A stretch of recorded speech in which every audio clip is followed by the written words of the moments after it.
titulado Mayordomía antes del último asalto. Durante toda la semana hemos venido estudiando diferentes puntos acerca de la mayordomía en el tiempo del fin, la necesidad de prepararnos, la necesidad de hacer provisión, y el Señor nos ha regalado esas enseñanzas. Hoy vamos a tener entonces este cierre y vamos a permitir que el Señor toque nuestros corazones. Muy bien. Tenemos entonces la parte de la introducción que nos dice lo siguiente en el espíritu de profecía.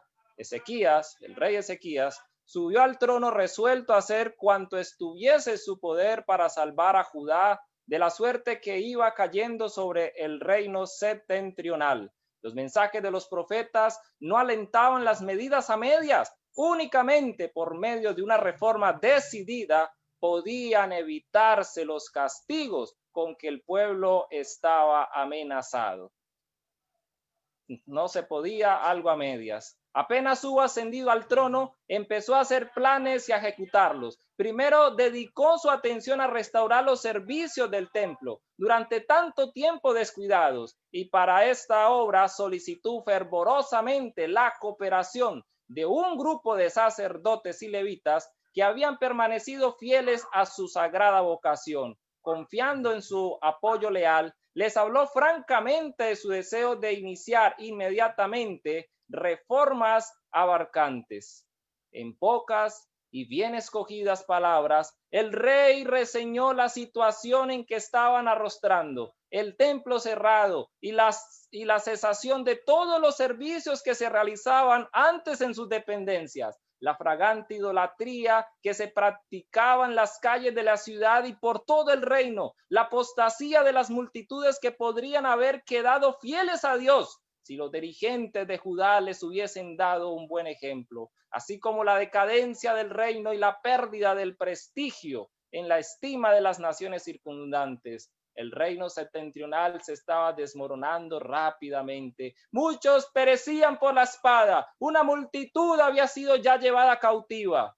Pero pronto Israel iba a caer completamente en manos de los asirios y sufrir una ruina completa. Y esta suerte incumbiría seguramente a Judá también, a menos que Dios obrase poderosamente por medio de sus representantes escogidos. Aquí nosotros encontramos que el panorama que había frente a la nación judía, frente al rey Ezequías allí, no era favorable y se necesitaban hacer reformas si se quería que la mano poderosa de Dios les acompañase. Es así que ahora la obra de reforma dirigida por el rey Ezequías en el reino de Judá nos deja grandes lecciones también para nosotros. Este rey vivió en una época donde la cuenta regresiva para su nación estaba llegando a cero.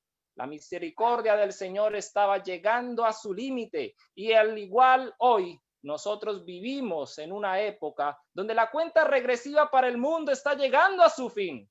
Las últimas profecías que anuncian el pronto regreso de Cristo se están cumpliendo rápidamente y el último asalto contra el pueblo de Dios está por darse, queridos hermanos. Sobre esto vamos a analizar dos preguntas muy importantes, mirando la historia que tenemos allí en mención del rey Ezequías en ese momento, preparándose para el último asalto que se haría contra Jerusalén y nuestra posición hoy. ¿Qué enseñanzas podemos rescatar de ello? ¿Qué aplicaciones podemos hacer en nuestras vidas? Así que vamos a tener estas dos preguntas. ¿Qué reformas lideró el rey Ezequías antes del último asalto a la ciudad amada? ¿Son esas reformas necesarias en la preparación para el último asalto liderado por la bestia y su imagen contra el pueblo de Dios?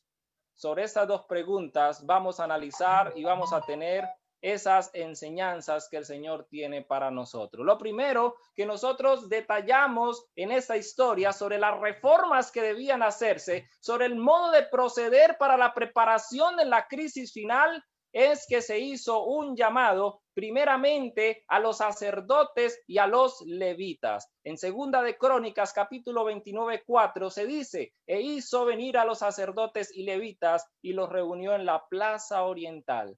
Qué interesante. ¿Qué podemos rescatar de ello? ¿Qué podemos tomar de esa primera parte? Algo muy interesante es que en Primera de Pedro capítulo 2 verso 9 se dice que el pueblo de Dios es llamado linaje escogido, real sacerdocio. Eso significa que el llamado se dirige al pueblo remanente de Dios, al pueblo profeso de Dios, a la iglesia militante que está en este momento en la brecha, sosteniendo en alto la verdad. Y somos llamados entonces a salir de la confusión de este mundo, como nos dice Apocalipsis 18:4, cuando dice: salid de allí, pueblo mío, para que no seáis partícipes de sus pecados, ni recibáis parte de sus plagas. El primer paso que tenemos que dar hacia una reforma completa, hacia una reforma total en nuestras vidas, no a medias, como no se podía presentar una reforma a medias para el pueblo de Judá, tampoco es aceptable una reforma a medias en cada uno de nosotros. Necesitamos una obra total, y la primera obra que necesitamos es escuchar el llamado de Dios de salir de la confusión de Babilonia, salir de la confusión de este mundo que contradice todos los principios de Dios.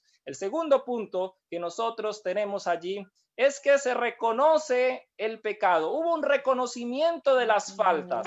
Segunda de Crónicas, capítulo 29, versos 5 al 10. Nosotros encontramos entonces que ahora se presenta el resultado de ese llamado que el Señor hace, y les dice: oídme, levitas, santificaos ahora y santificad la casa de Jehová, el Dios de vuestros padres, y sacad del santuario la inmundicia, porque nuestros padres se han rebelado y han hecho lo malo delante de sus ojos, delante de los ojos de Jehová nuestro Dios, porque le dejaron y apartaron su rostro del tabernáculo de Jehová y volvieron sus espaldas. Y sigue mencionando todo el proceso de apostasía del pueblo de Judá. El llamado es a santificar la casa de Jehová, porque se ha llenado ¿de qué? Se ha llenado de inmundicia. Algo muy interesante y muy importante es que el reconocimiento del pecado se da únicamente por la obra del Espíritu Santo en nuestras vidas, porque Él es el que ha sido enviado para convencer al mundo de pecado, de justicia y de juicio. Necesitamos ser tocados por el Espíritu Santo para que Él nos ayude a reconocer nuestras faltas y errores. Y ahora, cuando Él toca nuestros corazones, es necesario hacer una reforma completa, no a medias, porque el Señor conoce cuál es nuestra verdadera situación. En Apocalipsis 3:17, el Señor dice: tú dices que soy rico y me he enriquecido.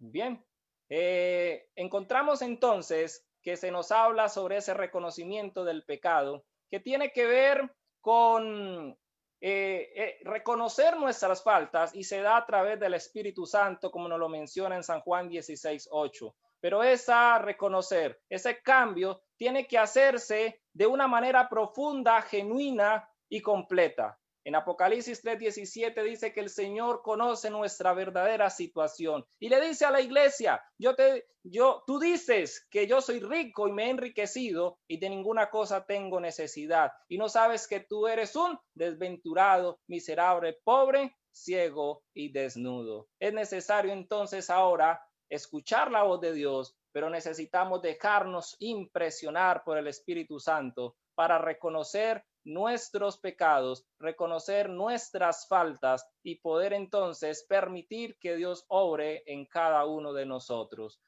El tercer punto que nosotros detallamos en Segunda de Crónicas 29:15 es que se levantaron, no se quedaron ahí quietos, sino que ahora se levantaron. Nos dice la cita allí que ellos ahora toman posición. Dice, la cita es el verso 11 al 14. Hijitos míos, no os engañéis ahora, porque Jehová nos ha escogido a vosotros para que estéis delante de él y le sirváis y seáis sus ministros. Entonces se levantaron los levitas y menciona a todos los líderes de la tribu de Leví allí. El apóstol Santiago también nos enseña que la fe sin obras no vale nada. Es necesaria la acción. Podemos nosotros decir, qué bonito llamado. Sí, yo quiero tomar una posición, pero necesitamos avanzar, permitir que por medio del Espíritu Santo hayan esas obras dignas de reconocimiento. Podemos leer todo lo que el apóstol nos habla sobre la fe y sobre las obras en Santiago capítulo 2, verso 14 al 19. Queridos hermanos, el Señor está tocando a la puerta de nuestros corazones. Apocalipsis 3:20 dice, yo estoy a la puerta y llamo. Si alguno oye mi voz y abre la puerta, entraré a él, cenaré con él y él conmigo. El Señor está tocando, está haciendo llamados igual que como se le hizo al pueblo de Judá en aquel momento. Pero es necesario nosotros levantarnos y abrir, tomar decisiones, levantarnos de nuestra silla cómoda. En Cantares capítulo 5, versos 2 al 6, se detalla cuál es la consecuencia de nosotros no levantarnos, de nosotros sacar excusas para no abrir la puerta de nuestro corazón. Y ahora la situación final que se presenta en este texto es que cuando se abre la puerta por fin, quizás sea demasiado tarde y ya el Señor haya pasado. Podemos leerlo en nuestras Biblias, pero también quiero tomar un párrafo del libro Camino a Cristo en la página 48. Desear ser bondadosos y santos es rectísimo, pero si no pasáis de esto, de nada os valdrá. Muchos se perderán esperando y deseando ser cristianos. No llegan al punto de dar su voluntad a Dios. No deciden ser cristianos ahora. Es muy importante el deseo. Es de gran reconocimiento el que en nosotros sintamos ese deseo de decir, yo quiero entregarme al Señor. A mí me gustaría entregarme al Señor, pero necesitamos tomar decisiones. No quedarnos en ese solo deseo, porque podemos perdernos allí. Hemos de levantarnos como los levitas allí en el pueblo de Judá se levantaron y tomaron decisiones. Un cuarto punto tenemos es que se santificaron. Encontramos en Segunda de Crónicas 29:15. Estos reunieron a sus hermanos y se santificaron y entraron conforme al mandamiento del rey y las palabras de Jehová para limpiar la casa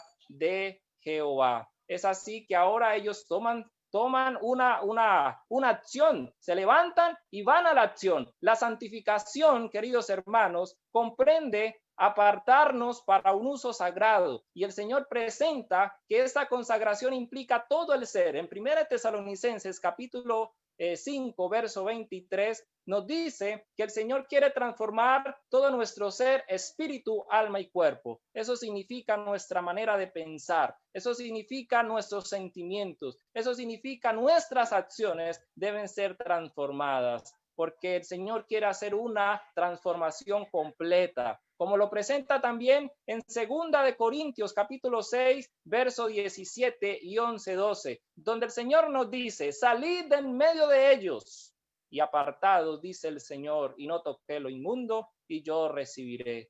También nos dice, porque os celo con celo de Dios, pues os he desposado como un solo esposo para presentaros como una virgen pura a Cristo. Es así que el Señor quiere una entrega completa, una entrega porque quiere presentarnos de una manera tal que seamos aceptos delante de nuestro Señor.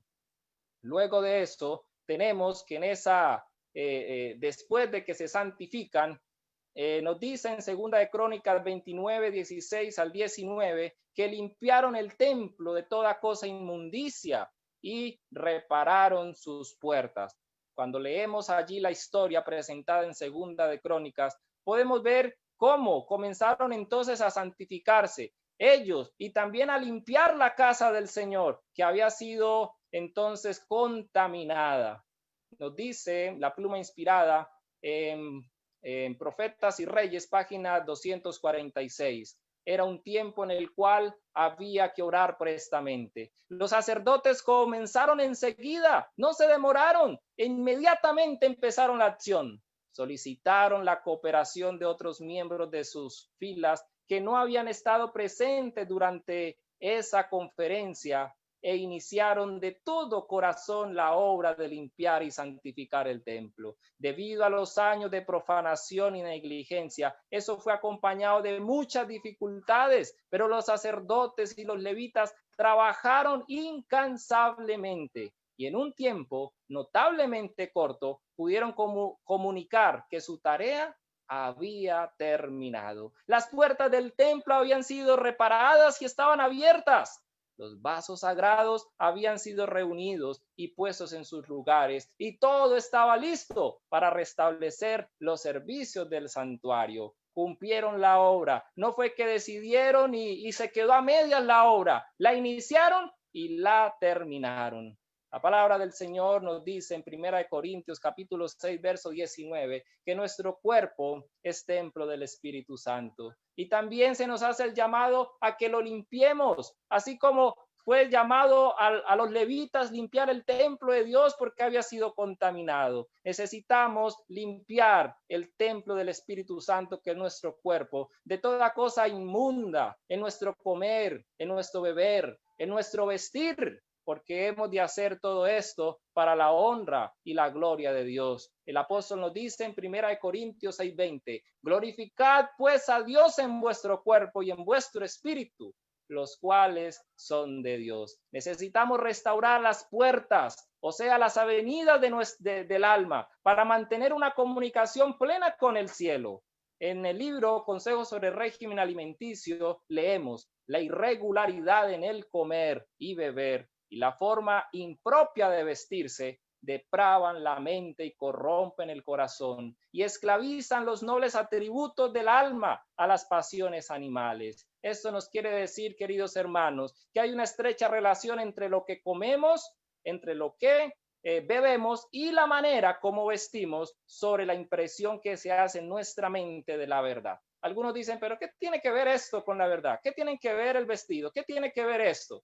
Queridos hermanos, los principios que el Señor ha dado a su pueblo han sido dados por una razón y el Señor nos invita a levantarnos, a santificarnos, a limpiar entonces el templo del Espíritu Santo de toda contaminación. Vamos avanzando hacia esa reforma completa que se hizo allí para enfrentar la crisis final. Tenemos un sexto punto y es que se restituyeron los sacrificios. En Segunda de Crónicas, capítulo 29, versos 20 al 24 y 31 al 36, nosotros podemos leer allí que ahora se levantaron de mañana y comenzaron entonces todo ese proceso que se había dejado de hacer durante mucho tiempo. Hacer esos sacrificios que representaban a nuestro Señor Jesucristo muriendo en la cruz del Calvario, muriendo por cada uno de nosotros. Y de esta manera ahora se coloca en actividad lo que mucho tiempo se dejó de hacer. Esos sacrificios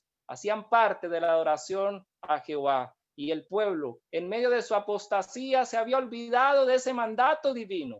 Si se quería hacer una verdadera reforma, se tenía que adorar a Dios de la manera que Él lo pedía, y el altar debía ser restaurado. La invitación que se nos hace hoy es hacia la verdadera adoración, adorar a Dios de la manera como Él quiere que le adoremos, no a nuestra manera, como a mí me parece, como yo creo que es mejor, sino a la manera como Apocalipsis 14, 6 al 12, que nos presenta el triple mensaje angélico, nos invita a adorar a nuestro Dios porque es el creador del cielo y de la tierra. Nos invita a través de ese mensaje a que nosotros tengamos en alto los mandamientos de nuestro Dios, que tengamos en alto las verdades de valor eterno, porque el mensaje que se predica es el mensaje eterno.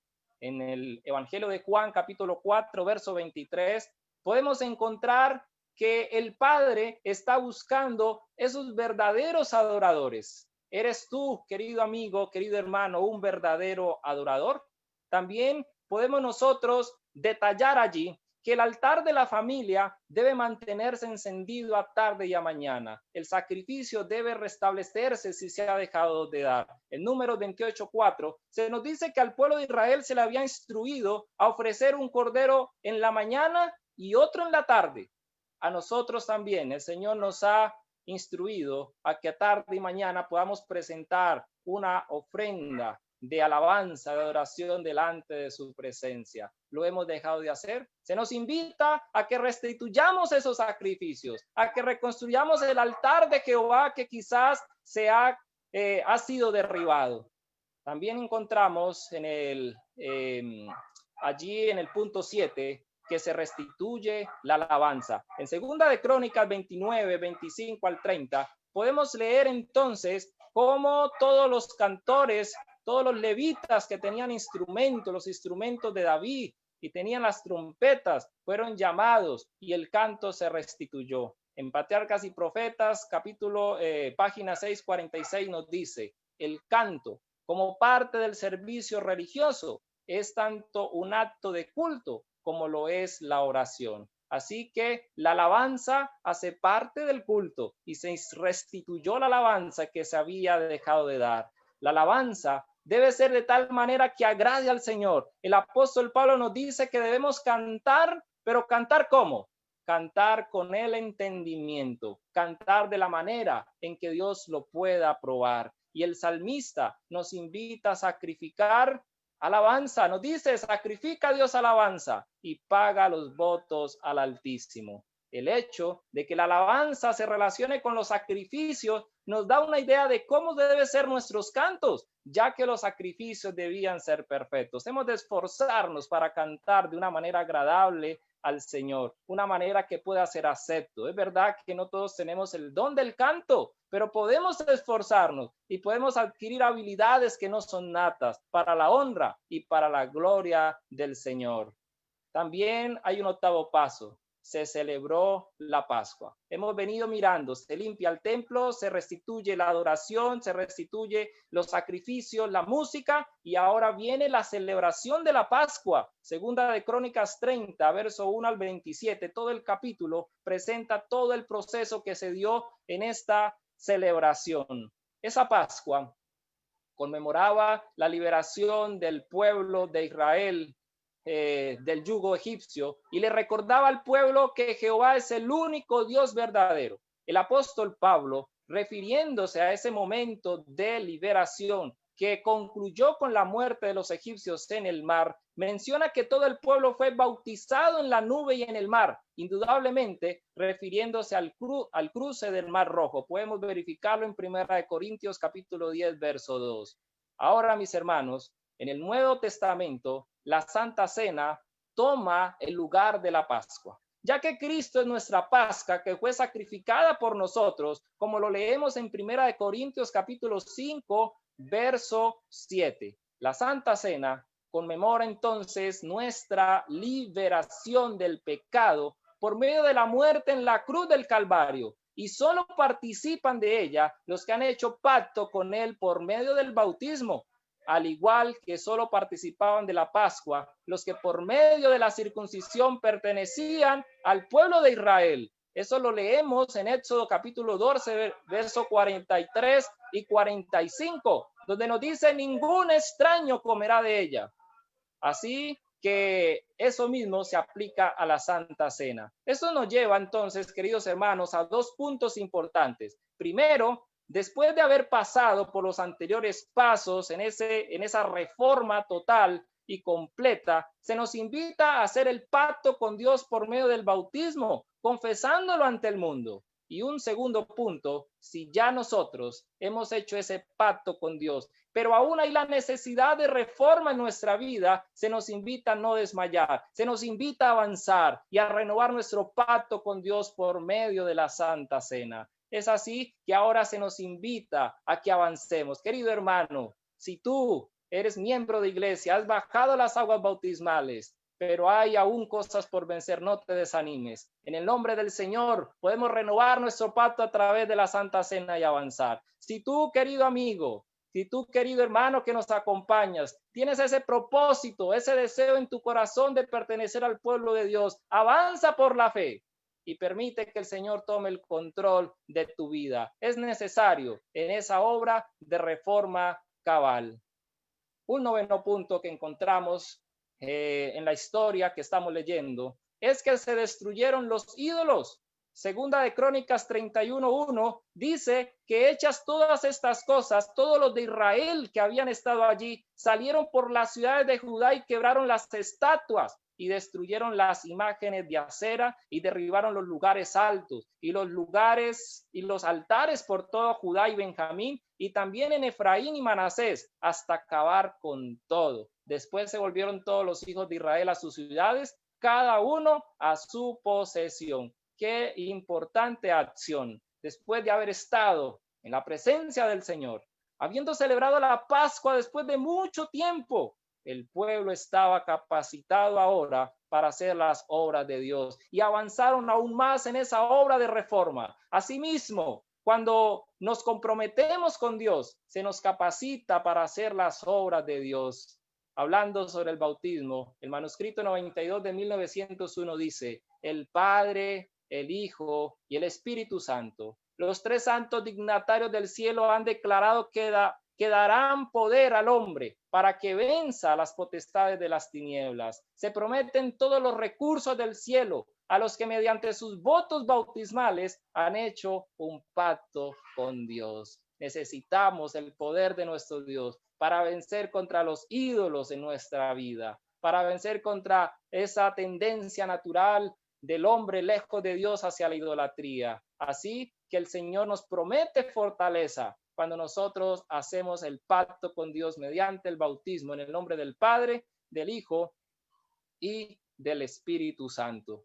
Tenemos entonces que también se nos dice en el punto 10 que se reorganizó el servicio de los sacerdotes y de los levitas. Se reorganizó nuevamente, se había dejado la adoración y ahora los escogidos para ministrar en el templo no estaban allí. Así que se reorganiza ese servicio. Eso lo encontramos en Segunda de Crónicas, capítulo 31, versos 2 y 3. Y allí se menciona que el rey Ezequías arregló la distribución de los sacerdotes y los levitas conforme a sus turnos, cada uno según su oficio.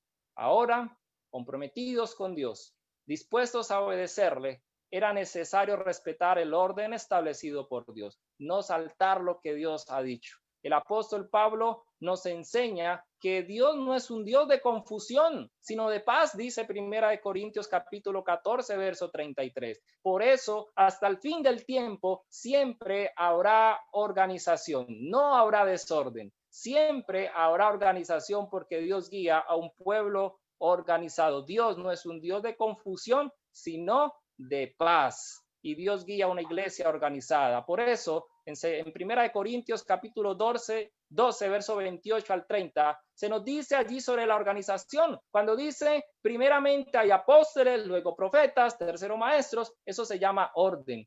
Cada cosa en su lugar y un lugar para cada cosa. No todos son profetas, no todos son apóstoles y no todos son maestros. Cada uno tiene una función. Y ahora se nos dice en Joya de los Testimonios, tomo 3, página 406, que la organización seguirá hasta el fin del tiempo. No son palabras mías, sino que eso es lo que el Señor nos ha dicho a través de la inspiración. Y nos dice, algunos han sostenido que a medida que nos acerquemos al fin del tiempo, cada hijo de Dios actuará independientemente de cualquier organización religiosa. Pero el Señor me ha indicado que en esta obra no es posible que cada hombre sea independiente. Los que piensan de esa manera están lejos de ser y están lejos de la realidad. Necesitan poder someterse a lo que el Señor ha declarado en su palabra. Así como el rey Ezequías les dio el lugar que le correspondía a los sacerdotes y levitas, hoy el pueblo de Dios, la iglesia militante, es llamada a darle el lugar que le corresponde a los que han sido llamados a ministrar la palabra del Señor. En la carta a los Hebreos, en el capítulo 13, verso 17 dice, obedeced a vuestros pastores y sujetaos a ellos, porque ellos velan por nuestras almas como quienes han de dar cuenta, para que lo hagan con alegría y no quejándose, porque esto no es provechoso. Dentro de esa reforma cabal, este punto era importante, colocar la posición a la cual habían sido llamados los levitas y sacerdotes. Y hoy se nos invita a que no se pierda ese respeto hacia el ministerio ordenado. Nos dice también en 1 Tesalonicenses capítulo 5, versos 12 y 13, os rogamos, hermanos, que reconozcáis a los que trabajan entre vosotros y os presiden en el Señor y os amonestan, y que los tengáis en mucha estima y amor por causa de su obra, tened paz en vosotros. Este es el llamado que Dios nos invita. Si hemos perdido ese respeto hacia ese pueblo, hacia esos escogidos del Señor, que el Señor nos ayude a hacer cambios decididos en nuestras vidas, que podamos ser entonces esas personas que están dispuestas a trabajar de la mano con el ministerio, esos que están dispuestos a sacar adelante la verdad, no a competir, no a querer echar por tierra, no a contradecir, sino unirnos en un solo sentir para que la obra pueda llegar a feliz término. También encontramos un siguiente punto. Se invitó al pueblo a una mayordomía fiel. Después de todo el proceso que hemos venido, todo como se dio la reforma allí, llegamos a un punto donde ahora se invita al pueblo a ser fiel a Dios, a que en su mayordomía pueda cumplir sus votos, pueda cumplir lo que el Señor les ha invitado, les ha ordenado. Segunda de Crónicas, capítulo 31, verso 4 al 12, nosotros encontramos que se nos dice, mandó también al pueblo que habitaba en Jerusalén que diese la porción a los sacerdotes y levitas para que ellos se dedicasen a la casa de Jehová. Y cuando este edicto fue divulgado, los hijos de Israel dieron muchas primicias. Queridos hermanos, hay muchas personas que parece ser que no saben qué son las primicias. Las primicias es lo primero de todo lo que el Señor nos da. ¿Será que estamos siendo infieles en las primicias de lo que corresponde al Señor? ¿Será que nosotros estamos siendo fieles en cierto punto, devolviendo quizás el diezmo, pero las primicias las estamos anulando, las estamos ignorando? El pueblo de Israel se le invitó y dice que trajeron ¿qué cosa? Trajeron las primicias del grano, del vino, de la miel, de todos los frutos de la tierra. Trajeron asimismo en abundancia los diezmos de todas las cosas. Y también los hijos de Israel y de Judá que habitaban en las ciudades de Judá dieron asimismo los diezmos de las vacas, de las ovejas y trajeron los diezmos de los santificados. Y bueno, se pregunta si avanza en toda la lectura y nosotros comenzamos a mirar qué ocurrió, cómo fue que ellos respondieron. Y vamos a ver en el verso número 8 que dice, cuando Ezequías y los príncipes vinieron y vieron los montones, bendijeron a Jehová y al pueblo de Israel. No trajeron de a poquito, vamos a dar allí como para que no digan nada. Trajeron lo que era de legal del Señor. Habían sido infieles durante mucho tiempo, pues había que hacer cuentas, qué era del Señor, en qué se le había robado y traerle al Señor lo que era suyo. Así que se trajo en montones. Y ahora dice el verso 9, y preguntó Ezequías a los sacerdotes y a los levitas acerca de esos montones, y el sumo sacerdote Azarías de la casa de Sadoc le contestó, desde que comenzaron a traer las ofrendas a la casa de Jehová, hemos comido y nos hemos saciado y nos ha sobrado mucho, porque Jehová ha bendecido su pueblo y ha quedado esta abundancia de provisiones. Qué hermoso cómo el pueblo del Señor respondió a ese llamado. Qué hermoso cómo el pueblo del Señor estuvo dispuesto a orar, estuvo dispuesto a hacer reformas cabales en su vida, no pensando en ellos mismos, sino pensando en lo que es verdaderamente del Señor, preparándose porque la crisis que se venía era algo latente. ¿Es para nosotros la crisis que se avecina para el mundo latente? ¿Creemos que en verdad las profecías se van a cumplir al pie de la letra como el Señor lo ha expresado? Entonces, el Señor nos invita a que hagamos cambios reales en nuestras vidas, a que tomemos decisiones reales en nuestra manera de pensar y actuar y hagamos reformas decididas. ¿Cómo se iba a sostener la organización? El pueblo, los levitas habían sido llamados, se habían restituido en el servicio del templo. ¿Cómo se iban a sostener ahora si estaban de tiempo completo en la causa del Señor? Estaban allí teniendo a cabo los sacrificios y todo el servicio del templo. Así que el rey Ezequías invitó al pueblo, nos dice, a devolver a Dios lo que le pertenecía. Esto es el diezmo, las primicias y las ofrendas. En la cita de Números 18, 12, 14, 18, 19, 18, 21, podemos nosotros leer allí que se nos habla entonces de estas tres cosas: el diezmo, la primicia y las ofrendas. Pero en Segunda de Crónicas 31, 12, nosotros encontramos que nos dice: y en ellas depositaron las primicias, los diezmos y las cosas consagradas fielmente, y dieron cargo de ello al levita Conanías, el principal, y Simeí, su hermano, fue el segundo. Así que en respuesta al llamado que se hace al pueblo, en esa reforma que se está haciendo, el pueblo que trajo primicias, diezmos y las ofrendas consagradas, las cosas consagradas. Queridos hermanos, ¿estamos nosotros siendo fieles al Señor? ¿O nos estamos diciendo, yo ya soy fiel al Señor con mis diezmos, ya es suficiente, ya no doy ni un peso más a la obra? ¿Será que estamos siendo infieles en lo que le corresponde al Señor? ¿Cómo estamos nosotros en nuestras primicias? ¿Cómo estamos nosotros en nuestras ofrendas? La obra local, la obra nacional, la obra en el extranjero requiere de esos recursos que el Señor ha colocado en nuestras manos.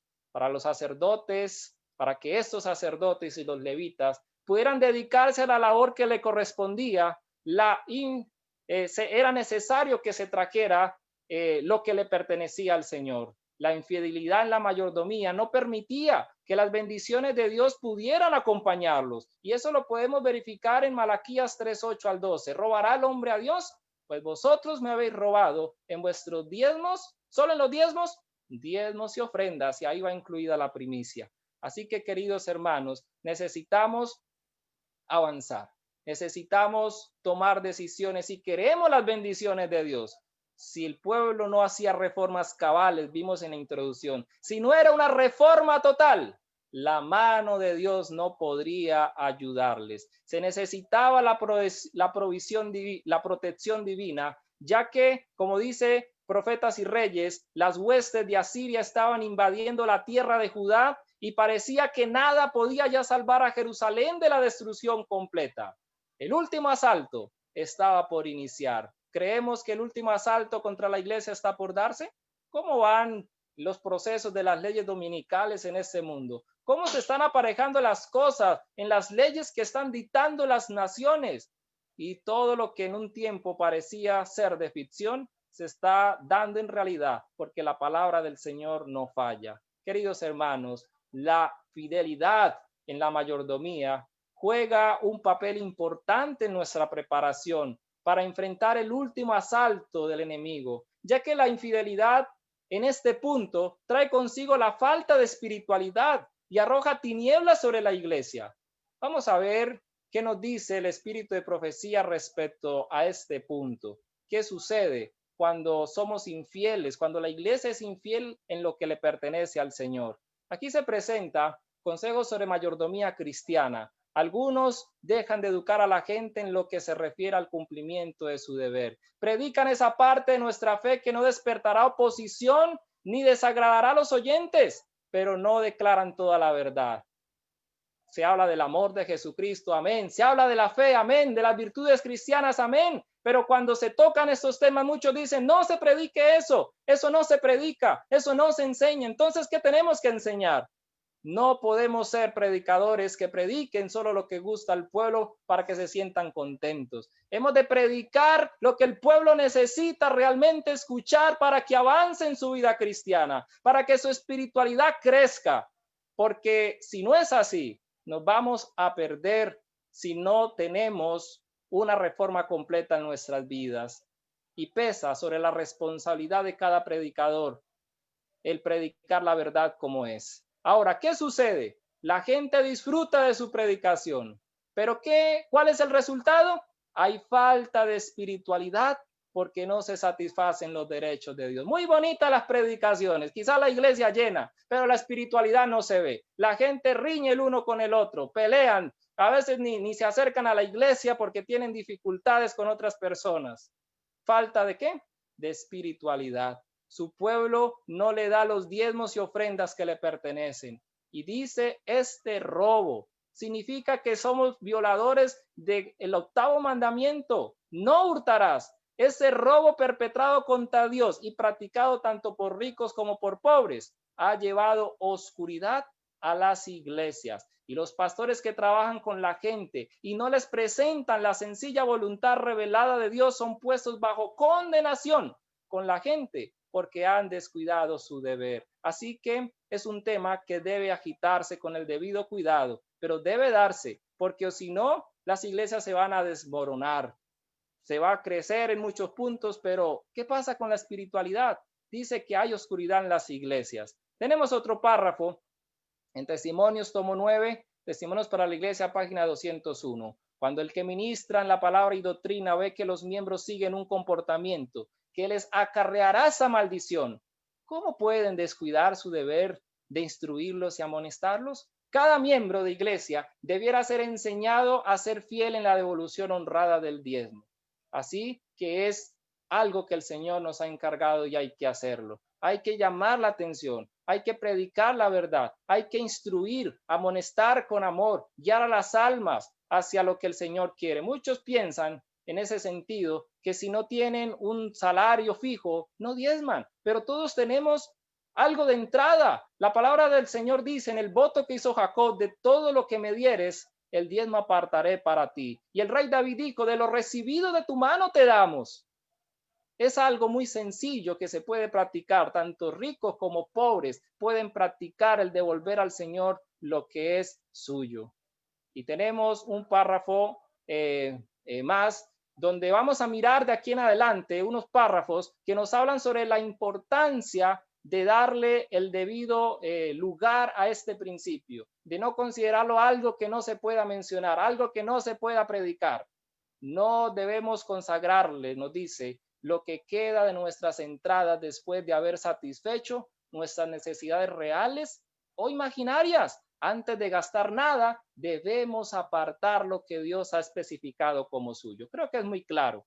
Antes de nosotros gastar en lo que creemos que son nuestras necesidades, sean reales o imaginarias, lo primero, la primera salida, el primer gasto, lo primera que tiene que salir de ese monto, de esa ganancia, es lo que pertenece a quién, pertenece al Señor. Y ahí está lo que es el diezmo, lo que son primicias y lo que son las ofrendas. Muchas personas harán frente a todas las exigencias y los compromisos inferiores y secundarios y dejarán a Dios únicamente los restos. Si es que queda algo, cuando no quedó nada, no puedo dar nada porque tengo muchos gastos, tengo que pagar esto, aquello, otro, y creen que eso los excusa de robarle al Señor lo que es suyo. Y si no queda nada, entonces el Señor tendrá que esperar hasta un tiempo más propicio en que pueda dársele lo suyo. Algunos han sentido una obligación sagrada hacia sus hijos, deben dar una parte a cada uno, pero no logran reunir recursos para ayudar a la causa de Dios. Son esos que trabajan por sus hijos y dicen, no, es que mi responsabilidad es llevar el pan a la casa. Se excusan diciendo que tienen un deber hacia sus hijos. Eso puede ser así, pero su primer deber es ¿hacia quién? Hacia Dios. Dad a César lo que es de César y a Dios lo que es de Dios. No robéis a Dios reteniendo vuestros diezmos y ofrendas. El primer deber sagrado consiste en dar a Dios una parte adecuada de los recursos. Que nadie procure con sus pretensiones inducirnos a robar a Dios. Que vuestros hijos no roben la ofrenda del altar de Dios para usarla en beneficio propio. ¿A quién tenemos en primer lugar, queridos hermanos? ¿Quién ocupa el primer lugar en nuestras vidas? Démosle el primer lugar a nuestro Dios. Algunos no se han unido en el plan de la dadivosidad sistemática, excusándose porque tenían deudas. Otros que dicen entonces, tengo muchas deudas, estoy pagando deudas y por eso no me queda nada, primero tengo que salir de deudas. Sostienen que primero deben llegar a un estado en que no le deban nada a nadie, pero el hecho de que se encuentren en deuda no constituye una excusa para ellos. Vi que debían dar a César lo que es de César, a Dios lo que es de Dios. Algunos tienen mucho cuidado de no deber a nadie nada y piensan que Dios no puede requerir nada de ellos hasta que hayan pagado todas sus deudas. En esto se engañan a sí mismos, dejan de dar a Dios lo que le pertenece. Y puedo añadir que muy seguramente no saldrán de deudas, seguirán en deudas y después de esa siguen con otra y nunca van a tener para darle lo del Señor. Así que eso no es una excusa. Queridos hermanos, estamos hablando de la mayordomía antes del último asalto. Quizás alguno de nosotros tenga esta debilidad, tenga este defecto, y el Señor nos invita a que hagamos reformas en nuestras vidas para que estemos listos para lo que se avecina. Otro punto importante, queridos hermanos, es que la oración no tiene por objeto obrar un cambio en Dios. Nos pone a nosotros en armonía con Dios. No reemplaza el deber. Dios nunca aceptará en lugar del diezmo. ¿Qué cosa? Una oración hecha con frecuencia y fervor. La oración no pagará nuestras deudas a Dios. No, Dios sabe, yo oro y Dios es amoroso, Dios es paciente, Dios es misericordioso, y entonces Él ya me pasa por alto la deuda. No, queridos hermanos, no tratamos con un hombre, tratamos con nuestro Dios y debemos cumplir nuestros votos al Señor. Sobre las primicias, podemos mencionar este párrafo. Hay muchas cosas que quisiéramos mencionar, pero vamos a tomar este que nos dice lo siguiente: Dios ha puesto su mano sobre todas las cosas, tanto en los hombres como en sus posesiones, porque todo le pertenece. Él dice: soy el dueño del mundo y el universo es mío, y requiero que consagréis a mi servicio las primicias de todo lo que he puesto en vuestras manos mediante mi bendición. ¿Las primicias de qué? De todo. No dice las primicias del árbol, si tiene árbol o de esto. No, yo como no tengo finca no doy primicias. ¿Las primicias de qué? Las primicias de todo lo que he puesto en vuestras manos. La palabra de Dios declara: no demorarás la primicia de tu cosecha ni de tu lagar. Honra a Jehová con tus bienes y con las primicias de todos tus frutos. Él exige este tributo como una señal de nuestra lealtad. Queridos hermanos, ¿cómo estamos nosotros frente a eso? Tenemos que autoevaluarnos.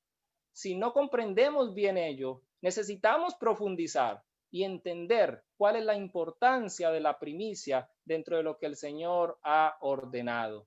Sobre las ofrendas, podemos mencionar este párrafo: cada uno examínese periódicamente, examine sus entradas, las que constituyen una bendición de Dios, o sea, lo que son ganancias, y aparte el diezmo, para que sea del Señor en forma sagrada. Este fondo en ningún caso debería dedicarse a otro uso. Debe dedicarse únicamente para el sostén del ministerio evangélico. Después de apartar el diezmo, hay que separar donativos y ofrendas.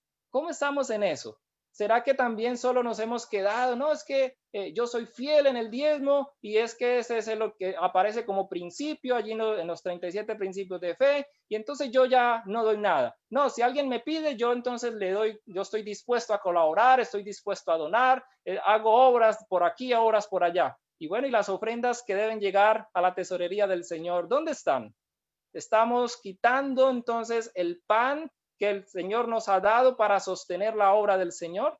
¿Dónde están esos recursos? El Señor nos ayude para que hagamos reformas decididas, veraces, que podamos de verdad avanzar en nuestra preparación, creyendo que aquello que predicamos como adventistas del séptimo día, que significa que esperamos la segunda venida de Cristo, es algo real para nosotros. En conclusión, podemos leer: Ezequías y sus asociados instruyeron varias reformas para fortalecer los intereses espirituales y temporales del reino. El reino de Ezequías se caracterizó por una serie de providencias notables que revelaron a las naciones circundantes que el Dios de Israel estaba con su pueblo. El éxito de los asirios al tomar Samaria y dispersar entre las naciones el residuo de las 10 tribus durante la primera parte de aquel reinado, inducía a muchos a poner en duda el poder de Dios de los hebreos.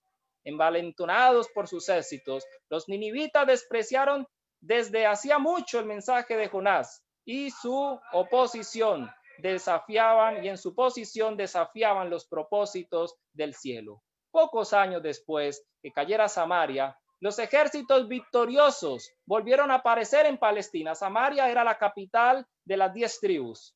Esta vez aparecieron para dirigir sus fuerzas contra las ciudades amuralladas de Judá y tuvieron en cierta medida éxito, pero se retiraron por una temporada debido a las dificultades que se levantaron en otras partes de su reino.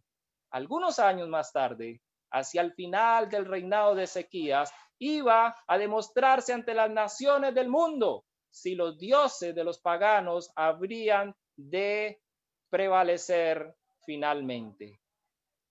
Los resultados de la obra del rey Ezequías iban a perdurar por el tiempo. Podemos nosotros mirar qué nos dice. El reino de Judá, que prosperó durante los tiempos de Ezequías, volvió a decaer durante el largo reinado del impío Manasés, cuando se hizo revivir el paganismo y muchos de los pueblos fueron arrastrados a la idolatría. Sin embargo, no faltaron los que en los tiempos malos, los testigos de Dios, no faltaron en esos tiempos malos los testigos de Dios y de lo recto.